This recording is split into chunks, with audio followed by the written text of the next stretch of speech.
On the news tonight, President Buhari conducts historic trooping and color parade presentation. Governor Adeleke advocates regular water supply for economic development.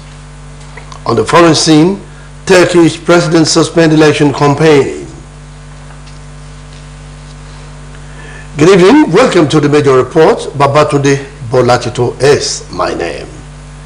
The Nigerian Army has conducted a historic trooping and presentation of colors parade, retiring and replacing the 53 unit regimental colors and issued 28 new ones for newly established units. The ceremony was conducted by the Commander-in-Chief of the Nigerian Armed Forces, President Muhammadu Buhari, in line with the military tradition across the globe. Reports say trooping and presentation of color parade was conducted when retiring old colors of a regiment and unit and presenting the regiment or unit with a new one. The anchor of the event, the Director of Army Public Relations, Brigadier General Onyema Nwachukwu, said the colors of several units in the Army had either been damaged or worn out since 2017. Brigadier Nwachukwu said several units has also been established in and operationalized and deserving of new colors. It will be recalled that the British Colonial Authority was the first to issue the first colors to the Nigerian Recruitment Training Center, now Depot, Nigerian Army located in Zaria, Kaduna State. The event was also graced by the President of the Senate, Ahmed Lawan, members of the Federal Executive Council, traditional rulers, service chiefs, and members of the diplomatic community. The federal government has established an Agriculture and Mineral Resources International Organization for Standardization Certification Laboratory in Abuja through the Raw Material Research and Development Council. The lab will analyze agro and mineral resources produced in line with international standards for exportation. Assistant Director Head Pharmaceutical Material Division, Dr. Fortune Alabi, said the laboratory is satisfied and its results is accepted worldwide. She also noted that the lab test materials carry out research on those from mineral resources and agro resources. The tour included inspection of RMRC's resource and demonstration centers with over 21 pilot plants for manufacturing different products. The airlift of students and other Nigerians stranded in war-torn Sudan has commenced. The Nigerian Diaspora Commission said it has mobilized buses to Khartoum, the Sudanese capital, to evacuate the students and other Nigerians to the Egyptian border from where they have been airlifted back home.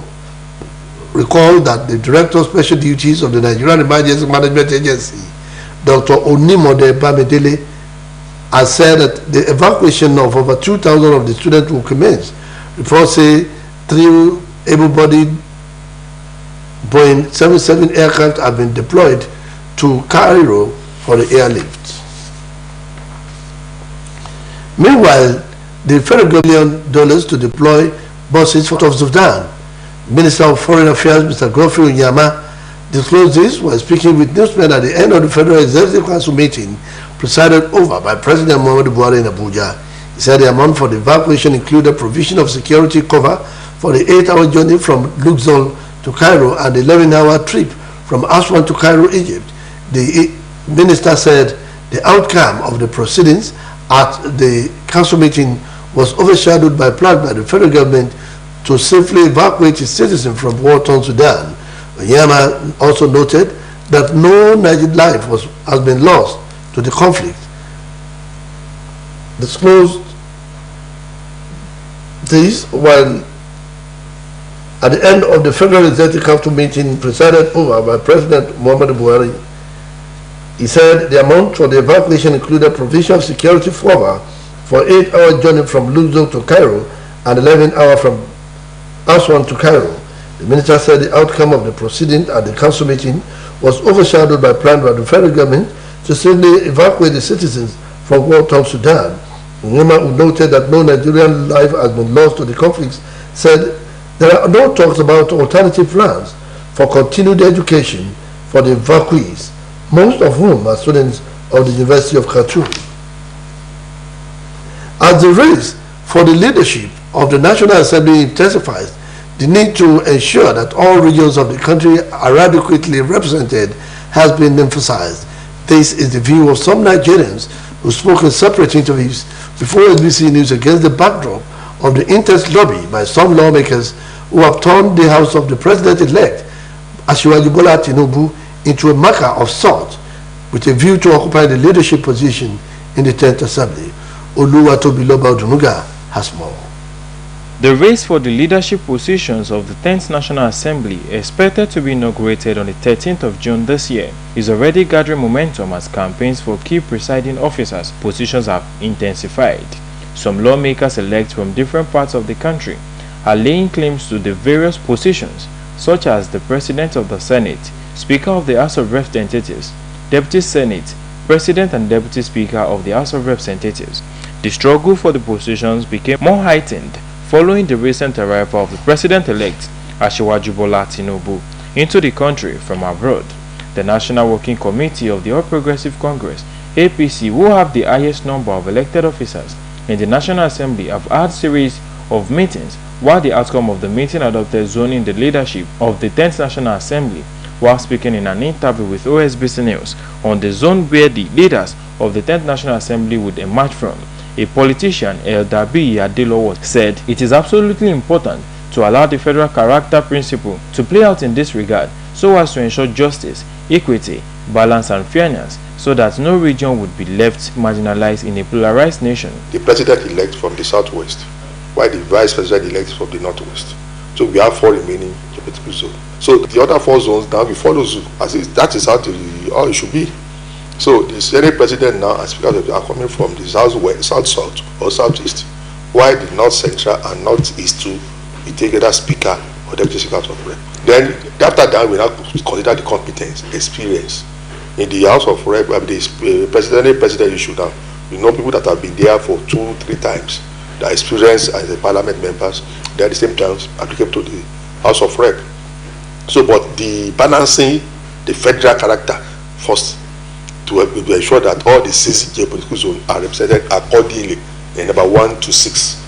Then we can now talking of the competence, experience, and other things. Speaking in the same vein, a former member of Osun State House of Assembly, Honorable Johnson Ojo, noted that Nigeria is a multi-ethnic and religious entity, and such is expected to play out in the constitution of the leadership of the 10th Assembly. There are so many factors that will come to play the leadership of the National Assembly. Wow, because of the situation of the country, I know that religion will take a very good position there. You will recall that the president-elect and the vice are both Muslims, and because of that, I think they will consider the religion.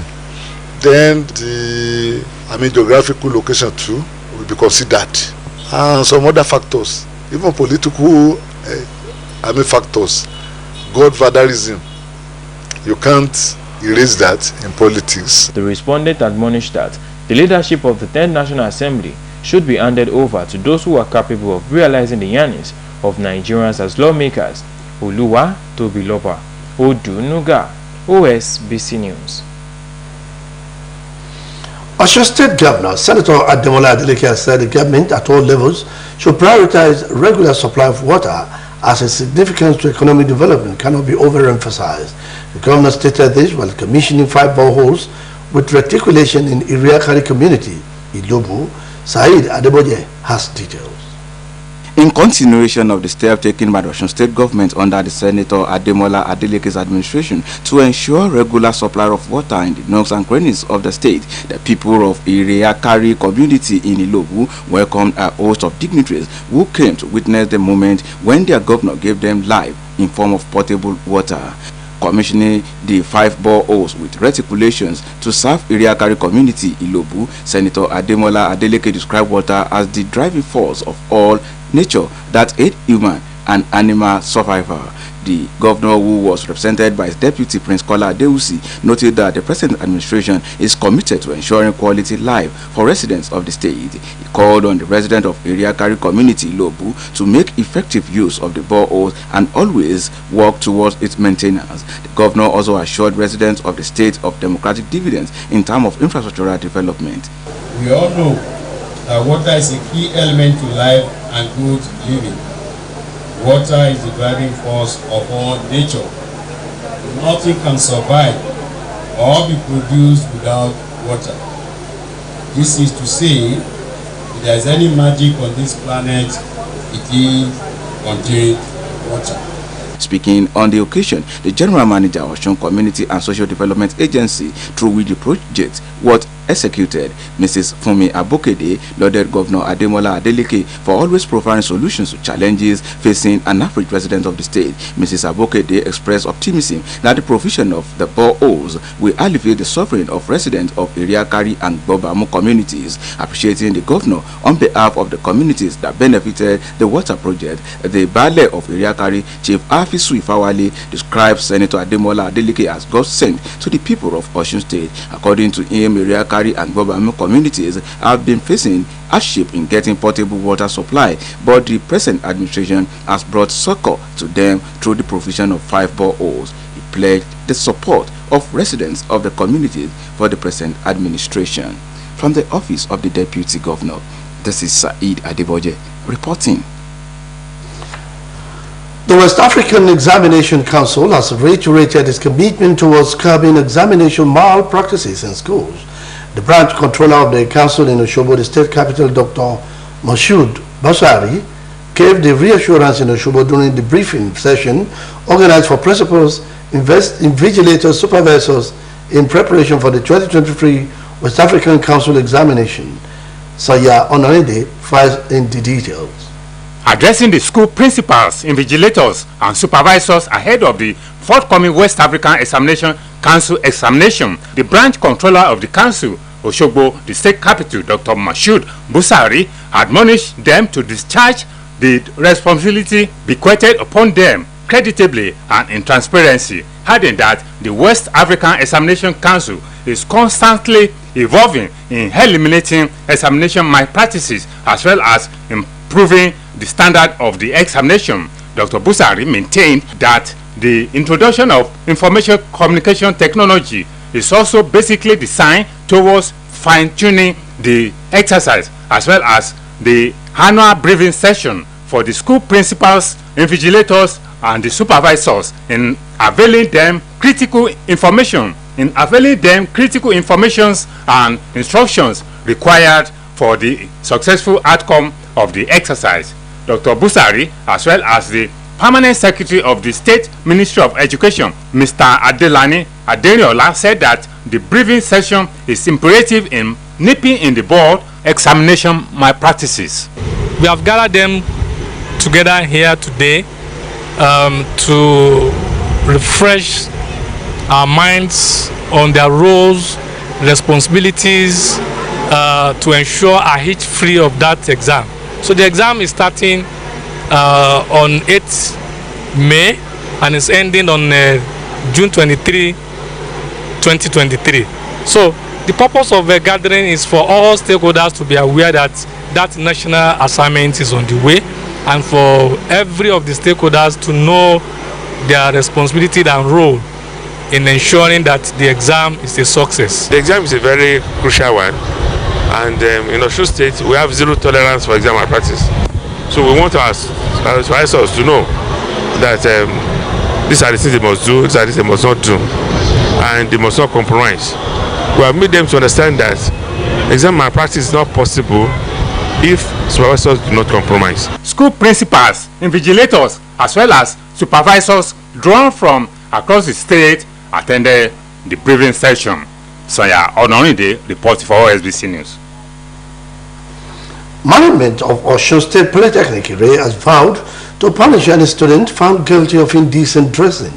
The rector of the Polytechnic, Dr. Tajuddin Odetayo, made his vow during the awareness and sensitization of the new policy put together by the school's disciplinary committee. The report is presented from our studios. The informative and instructive campaign against indecent dressing saw members of the committee and students distributing leaflets and handbills to members of the school community at various faculties and departments, both at main and satellite campuses. Describing indecent dressings, the team noted that short skirts or gowns above the knee, bikinis, sleeveless tops, bomb shorts, among others, would not be tolerated on campus anymore. Others under this category are handless gowns, bomb shorts revealing laps, slit skirts, body hugs, v-necks exposing breasts, tubes, triplets, rag jeans, shorts above the knee, sleeveless shirts, singlet, lingerie, sagged trousers, tinted hair, braided hair, male earrings, and others would no longer be tolerated in the institution. According to them, any student clad in regalia or paraphernalia mentioned would be denied effective access into any of the polytechnic facilities or be appropriately sanctioned. While speaking, Director of the Osun State Polytechnic Ire, Dr. Tajuddin Odetayo, expressed regret that most students wear abnormal dresses with unauthorized inscriptions in violation of the school's dress code. He enjoined the male students to properly comb or barb their hair. While addressing journalists, the committee chairman, Dr. Sheun Oyeleke, also maintained that school disciplinary committee would not allow wearing of transparent dresses, mini and skimpy skirts or dresses, and other clothes revealing sensitive parts of the body, particularly by ladies, wearing tattered, dirty jeans with oaths or obscene subliminal messages, wearing of baggy, saggy, yash-ass level, and any other form of indecent trousers, wearing of tight-fitting apparels, shirts and tops with obscene, obnoxious or seductive inscription wearing, shirts without buttons, improperly buttoned, rolling of sleeves or flying collar, wearing of face caps or complete covering of face, piercing of body or tattooing, wearing of earrings and necklace by male students, and wearing of nose ring, very big dropping earrings and necklace by students. Dr. Idleke added that wearing distractive knocking shoes like stiletto heels to lecture rooms and library, plaiting, weaving or bonding of hair by male students, wearing slippers, wearing lousy, unkempt, extremely bogus hair or colored artificial hair, brightly tinted hair, eyelashes brown, fixing of long eyelashes, artificial dreadlock, as well as fixing of long nails is prohibited on campus. In his submission, the Director, Media and Public Relations of Polytechnic, Mr. Fadeji, said every student is expected to dress modestly in a manner that is generally acceptable by the society, insisting that any student who flout the rules would not only be denied access into lecture rooms but also face the appropriate sanctions. Other officials at the rally included Mrs. Taye Omishakin, Dr. Mrs. Ijiwole, Mr. Rahim, Dean Student Affairs, Mr. Philip Ewuola, Dr. Tokpe Abiola, the media officer of their institution. We'll now go on a short commercial break. The major report continues in a moment.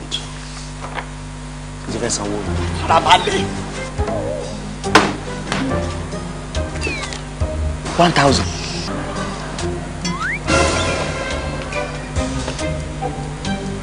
You go wash plate tire o. Farabalẹ̀ now. Madam, èló lówó wa? Brother, na 3,005. Màá fún yín ní owó pé káàdì Glo ẹlẹ́gbẹ̀rún 10,000. Ó yá. Bring your phone.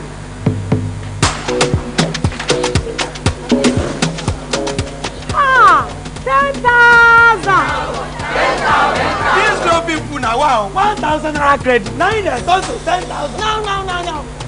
All of us don't know about Glo Berekete. Ní ìlọ́po mẹ́wàá nísìnyí. Ṣé o ti gbọ́? Ìlọ́po mẹ́wàá ló máa gbà lórí iyekíye tó o bá rà sórí ohun ìpè Glo Berekete 10 times rẹ. I told you. Now what go tell? Now, welcome to our sports segment.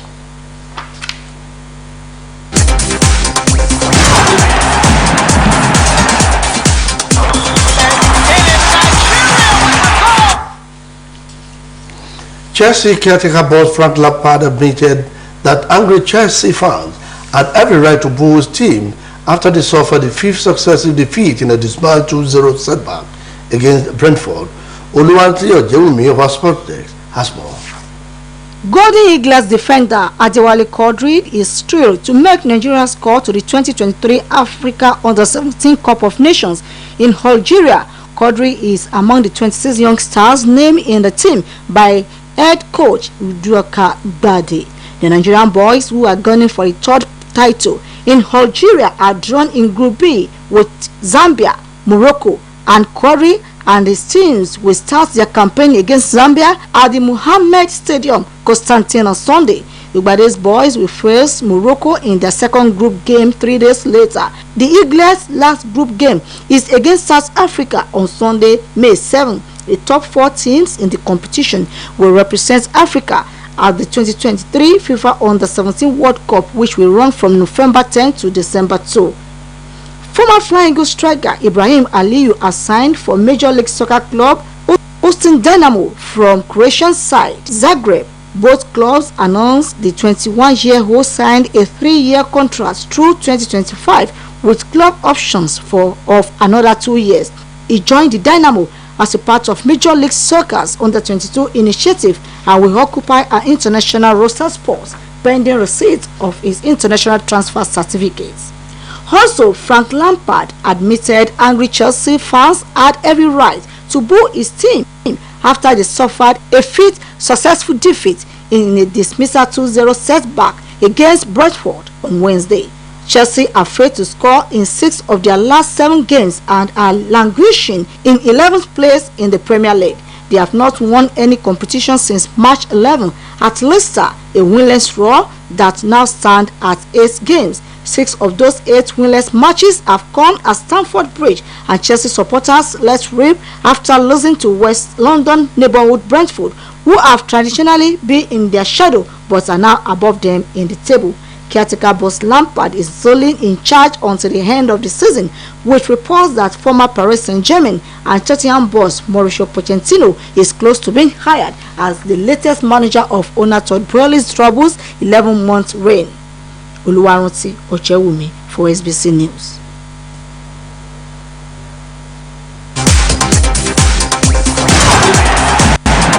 Over now to Olmowumi Okanlawan for foreign stories. Minute break. Mr. Edon returned to say he had a serious stomach flu after 2 days of intense campaigning. Mr. Edon, aged 69, is facing his toughest election campaign so far, while the main opposition leader Kemal Kilidagolu has been chosen to run for a group of 6 political parties, and it was among a number of opposition leaders to wish the president a speedy recovery. Latest polls suggest a close race between the two men and give Mr. Kilidagolu a good chance of victory in the elections on 14th May, with a possible presidential runoff 2 weeks afterwards. Mr. Edon initially cancelled 3 appearances in Central Anatolia, saying he had been advised to stay at home on advice of doctors. The president also cancelled the scheduled events, including the opening of Turkey's first nuclear power station at Akku on the Mediterranean coast.